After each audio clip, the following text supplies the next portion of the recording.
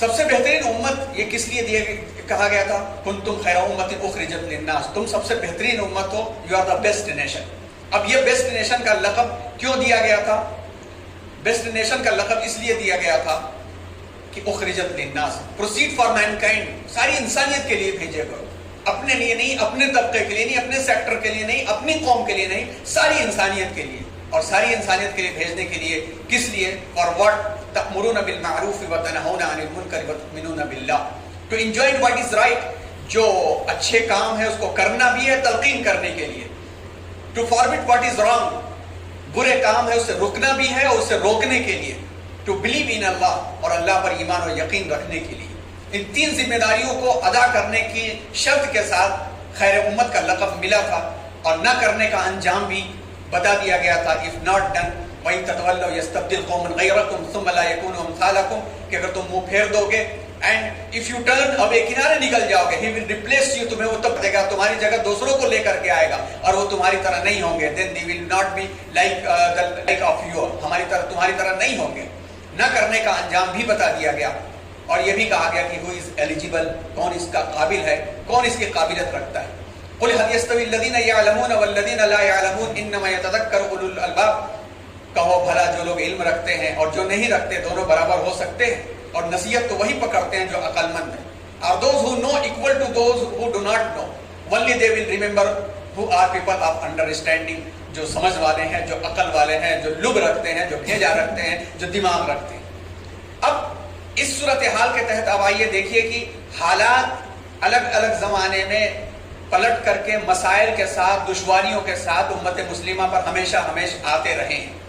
امت نے اس کا سامنا کس انداز سے کیا ہے اور اس کے ادوار کیا کیا رہے ہیں۔ ایک زمانہ ایسا تھا کہ جس کو golden age versus dark age کے نام سے ایک موازنہ کیا جا سکتا ہے اور ایک مقابلہ کیا جا سکتا ہے۔ تابناک دور بمقابلہ تاریک دور، کون سا دور تابناک تھا اور کون سا دور تاریک تھا؟ انسائکلوپیڈیا بریٹانیکا میں آپ دیکھیں تو یہ عبارت مل جائے گی کہ dark age refers to the period of time between the fall of Roman empire and the beginning of the Italian renaissance and the age of discovery. Many textbooks list the dark age as extending from 500 AD to 1500 AD۔ اہل یورپ Roman empire کی تنزلی اور اطالوی نشأت ثانیہ کے دور جستجو کے عروج کے زمانے کے درمیان کے وقت کو تاریک دور سے تعبیر کرتے ہیں۔ عمومی طور پر نصابی کتابوں میں یہ دور 500 عیسوی سے لے کر کے 1500 عیسوی کے مابین مندرج ہے اور جانا جاتا ہے۔ اب آپ غور کیجئے کہ 500 سے 1500 کا زمانہ جس کو یہ ڈارک ایج کہتے ہیں، یہ زمانہ، اس زمانے میں اسلام اور مسلمان کہاں تھے، کس انداز کے تھے، کیا کردار انجام دے رہے تھے اور کس طرح سے تعلیم کو عام کر رہے تھے۔ اور آپ جانتے ہیں کہ حضور اکرم صلی اللہ علیہ وسلم کی دنیا میں تشریف لانے کے بعد اور دعوت کے کام کے بعد اور پھر خلفائے راشدین کے دور کے بعد تابعین کا دور، پھر تابعین کے ہی دور میں ائمہ محدثین اور اس کے بعد تبع تابعین کا دور۔ اب آپ یہ پورا کا پورا نظام دیکھیں تو آگے ایک جھلک آپ کو نظر آئے گی کہ جب یہ ڈارک ایج کہتے ہیں تو وہاں کی تاریخ پڑھنی چاہیے۔ ہمیں امید ہے کہ آپ نوٹ بک آپ کے سامنے ہوگی یا ذہن میں یہ بات رکھیں کہ اگر ہمیں یہ کام انجام دینا ہے تو یورپ کی کہ اس تاریخ دور کی تاریخ پڑھنی چاہیے کہ جو ان کے یہاں جس قسم کا مزاج چلتا تھا اور جس قسم کا نظام چلتا تھا، آپ نے پڑھا بھی ہوگا اور بلکہ ممکن ہے کہ سنا بھی ہو کہ ان کے یہاں سزاؤں کا جو نظام تھا ان میں سے کئی ایک نظام ایسے تھے جس میں سے آپ نے یہ بھی سنا ہوگا کہ مجرم جس کے اوپر جرم ثابت ہو جاتا یا ان کے مطابق سو کارڈ جرم ثابت کر دیتے تو اس کو ایک اسٹیڈیم بنایا جاتا، ایک کٹہرے ٹائپ کا بنایا جاتا اور عوام کو جمع کیا جاتا، بادشاہ بھی آ کر کے بیٹھتا اور اس مجرم کو درمیان میں لا کر کے اس فیلڈ میں ڈال دیا جاتا اور ایک بھوکا درندہ شیر اس کے سامنے چھوڑ دیا جاتا۔ یہ نہتھا اور وہ درندہ اور چیرتا پھاڑتا اور یہ بچتا اور یہ بھاگتا، اس سے لڑتا، لوگ تالیاں بجاتے تھے۔ یہ تو ان کا اخلاق تھا۔ تاریخ اخلاق یورپ کے نام سے جو کتابیں ہیں، قاضی اطہر مبارک پوری کی، علامہ سید سلیمان ندوی کی، اس طرح کی کتابیں ہمیں پڑھنی چاہیے۔ جب تو ہم پڑھیں گے نہیں تو ہمیں پتہ نہیں چلے گا کہ آج جو ہائے اور ہلو کے اندر یہ سب کچھ ملمہ سازی ہے، اس کے تہ میں کیا تھا کہ انہوں نے جب ہتھیار اٹھائے تو انہوں نے معصوموں کے، عورتوں کے پیٹوں کو بھی نہیں چھوڑا، انہوں نے جب اپنی اجارہ داریاں اور اپنی کالونیوں کو بڑھانا چاہا تو 2 ورلڈ وارز اور 2 جنگ عظیم کے ذریعے سے تقریباً آدھی ہندوستان کو آدھی دنیا کو انہوں نے تکلیف پہنچایا. اور آج بھی چونکہ ان کی ملمت سازی اور ان کے میڈیا کے ذریعے سے ان کی باتیں پتہ نہیں چلتی، مگر اندرون میں جھانک کر کے دیکھا جائے تو ان کی درندگی اور شفافیت صاف طور پر نظر آ جائے گی. آج بھی ڈارک ایج میں جی رہے ہیں. یہ صرف جو ہے جس کو کہا جائے کہ ٹارچ کے ذریعے سے سامنے روشنی پھینکے ہوئے ہیں اور ادھر اندھیرا ہی اندھیرا ہے. یہی حال قرون وسطیٰ میں ان کا یہ تھا، اور ان کی جنگوں کو دیکھا جائے تو آپ کو صاف طور پر یہ باتیں سمجھ میں آ جائیں گی. اس طرح کے حالات ان کے تھے. لیکن جس وقت ان کے حالات اس طرح سے چل رہے تھے، امت مسلمہ گولڈن ایج میں جی رہی تھی. چاہے وہ ٹیکنالوجی کا معاملہ ہو، چاہے وہ میڈیسن کا معاملہ ہو، یا علوم کی شاخوں کا معاملہ ہو، سب کے لیے علم کو عام کیا. تاریخ اس بات کی گواہ ہے کہ اسلام کی تکمیل کے بعد جب دعوت کا کام مکے اور مدینے کی گلیوں سے نکل کر کے ساری دنیا میں پھیلا تو علم کو عام کیا گیا، صرف اسلامی تناظر میں اور مسلمانوں کے ذریعے سے. ورنہ علم من حیث الکل ان ٹوٹالٹی جو ہے وہ سب کے لیے نہیں تھا، کبھی نہیں تھا. ایک سیکٹر کے لوگ یہ پڑھ سکتے تھے، ایک سیکٹر کے لوگ یہ پڑھ سکتے تھے، مگر اسلام نے ہی علموں کو ایسا عام کیا تھا کہ آپ نے حضرت اکرمہ کا نام سنا ہوگا، ہم سب کے سرتاج ہے. حضرت عبداللہ ابن عباس رضی اللہ تعالیٰ عنہما کے خادم تھے. حضرت ابان کا نام سنا ہوگا جو حضرت انس رضی اللہ تعالیٰ عنہ کے خادم تھے، اور خود حضرت انس رضی اللہ تعالیٰ عنہ حضور اکرم صلی اللہ علیہ وسلم کے خادم تھے. آپ اس طرح کے بے شمار غلاموں کو آپ پائیں گے کہ جو مسلمانوں کے علاوہ دوسروں کے ہاں جب تک رہے یا رہتے تو صرف جھاڑو پوچھے کا کام کرتے، ان کی نسلیں اسی میں رہ جاتی. مگر اسلام نے اقرا کے سبق کے ذریعے سے سب کو آگے بڑھنے کا موقع دیا، اور جب سب آگے بڑھے تھے تو دنیا نے ایک ایسا روشن دور پایا تھا جس میں اللہ کی جس کی بنیاد اور بیس توحید کے اوپر تھی، اور جس کا ٹول جو ہے حکمہ اور حسنہ تھا، اور جس کی راہ اور جس کا راستہ سنت اور سیرت تھی. اس طرح سے گولڈن ایج مسلمانوں کو ہوا کرتا تھا. ایسی عمارتیں آپ کو مل جائیں گی. آپ کرتبہ اور غرناطہ کی اس کی طرف سیر کریں آپ تو. اور ایک وقت یہ بھی آیا کہ جب عمارتوں پر صرفے ہونے لگے، بنیادوں پر خرچے ہونے لگے، شہر پہ شہر تعمیر ہونے لگے، جنت کو زمین پر لانے کی ناکام کوششیں ہونے لگی، قصر الحمرہ تعمیر ہونے لگا، مدینہ الزہرہ تعمیر ہونے لگا. اور اسی میں سے ایک دیکھیے یہ مسجد بھی ہے جس کو مسجد کرتبہ کہا جاتا ہے. علامہ اقبال نے فرمایا وہ سجدہ روح زمین جس سے کانپ جاتی تھی اسی کو آج ترستے ہیں منبروں میں محراب. جو محنت ہونی چاہیے تھی عقیدے پر، جو ایمان پر، جو دین کے مزاج سازی پر محنت ہونی چاہیے تھی، ان محنتوں کو چھوڑ کر کے یہ عمارتیں اور اس پر محنتیں زیادہ. اس عمارت کو دیکھ کر کے دو رخ سامنے آتا ہے، ایک مثبت اور ایک منفی. مثبت پہلو تو یہ ہے کہ ایسی عمارت تعمیر اس کا مطلب ہے کہ علم کے میدان میں اور علم کے عروج میں مسلمان پہنچے ہوئے تھے، کہ سائنس اور ٹیکنالوجی کی تمام صلاحیتیں پائی جاتی، انجینئرنگ کی باریکیاں. اور ابھی ہم چھوٹے سے مجمع پر بات کرنے کے لیے مائک استعمال کر رہے ہیں، اور یہاں یہ 4 فٹ بال فیلڈز کے برابر کی مسجد، 1100 پلرز اس مسجد کے اندر، اور اس میں امام کی آواز ایسی ٹیکنالوجی تھی کہ مائک کا تصور ہی نہیں تھا اس وقت. تو امام کی آواز پیچھے تک پہنچا کرتی تھی، ہوا آنے کا نظام تھا، اور جس طرف سے دیکھا جائے تو مصلی صاف نظر آتا تھا، سامنے سے دیکھا جائے، ترچھے سے دیکھا جائے، ایسی ریاضیات کا استعمال کیا گیا تھا. یہ تھا مثبت پہلو، جس سے اندازہ ہوتا ہے کہ علم کے میدان میں ہمارا قابو اور کنٹرول کیسا تھا. لیکن دوسرا پہلو بھی سامنے آتا ہے، اور اس وقت سامنے آتا ہے جب 1492 میں جو ملک عبداللہ تھا، ملک عبداللہ نے جب فریڈینڈ اور ملکہ ازبیلا کے ہاتھوں غرناطہ کو سپرد کیا، اور پہاڑ پر جا کر کے وہ پلٹ کر کے شہر کو دیکھا اس نے، اور دیکھ کر کے رونے لگا. تو اس کی ماں نے کالر پکڑا، کہا کہ جب تو شہر کو مردوں کی طرف بچا نہیں سکا تو عورتوں کی طرح آنسو کیوں بہا رہا ہے. اندازہ یہ ہوا کہ جس چیز پر محنت ہونی چاہیے تھی، آج ہندوستان میں آنے کے بعد تہذیب اور کلچر اور ثقافت اور بود و باش سب کچھ ہم نے دیا. آج بھی دی ہوئی چیزیں آج بھی شان کے ساتھ کھڑی ہیں. لال قلعہ بھی کھڑا ہے، تاج محل بھی ہے، اور قطب مینار بھی، سب کچھ موجود ہے. لیکن اس وراثت کے ساتھ ساتھ جو دین کی وراثت تھی، جو کلمے کی نسبت والی وراثت تھی، اس پر محنتیں جب کم ہوئی تو ہندوستان میں بھی وہی حالت ہوئی انگریزوں کے ذریعے، اور اسپین میں بھی حالت ہوئی عیسائیوں کے ذریعے سے. اور آج جو ہے یہ چیز بنی